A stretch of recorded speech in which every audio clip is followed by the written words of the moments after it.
সারা দেশে বহু আসনে প্রার্থীদের এরই মধ্যে সবুজ সংকেত দেওয়া হয়েছে। বিএনপির ভারপ্রাপ্ত চেয়ারম্যান তারেক রহমান নিজে ফোন করে অথবা দলের দায়িত্বপ্রাপ্ত কারো মাধ্যমে সম্ভাব্য প্রার্থীদের এ খবর পৌঁছে দেওয়া হচ্ছে। চলতি মাসের মধ্যেই ২০০ আসনে এই প্রক্রিয়া সম্পন্ন করতে চায় দলটি।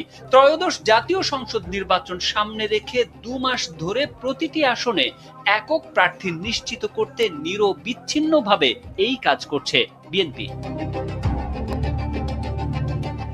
চলতি অক্টোবরের মধ্যে প্রার্থী চূড়ান্ত করার বিষয়টি প্রায় গুছিয়ে এনেছে বিএনপি। একাধিক মাঠ জরিপ ও সাংগঠনিক সম্পাদকদের প্রতিবেদনের পর প্রার্থী বাছাইয়ের সর্বশেষ প্রক্রিয়ার অংশ হিসেবে এবার সারা দেশে সম্ভাব্য প্রার্থীদের ঢাকায় ডেকে এনে নির্বাচনী বার্তা দিয়েছে তারেক রহমান। এখন এ মাসের মধ্যেই দলের প্রার্থীদের সবুজ সংকেত দেওয়ার কাজটি সম্পন্ন করা হবে। অবশ্য বিভ্রান্তি এড়াতে সরাসরি একক প্রার্থীর নামও ঘোষণা করা হতে পারে। নাম ঘোষণা কিংবা সবুজ সংকেত পাওয়ার পরও দল থেকে প্রার্থীদের পর্যবেক্ষণে রাখা হবে। কোনো অভিযোগ কিংবা প্রত্যাশা অনুযায়ী মাঠে ভালো করতে না পারলে নির্বাচনের তফসিলের পর প্রার্থিতা পরিবর্তন হতে পারে।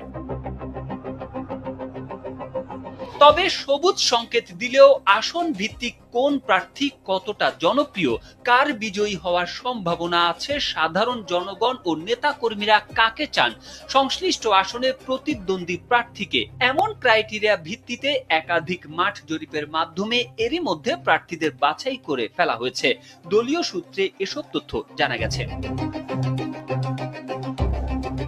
বিএনপির সূত্রে আরো জানা যায়, আজকালের মধ্যেই দলের সর্বোচ্চ নীতি নির্ধারণী ফোরাম জাতীয় স্থায়ী কমিটির পরবর্তী বৈঠকে ২ শতাধিক আসনে মনোনীত প্রার্থীদের তালিকা চূড়ান্ত করা হতে পারে।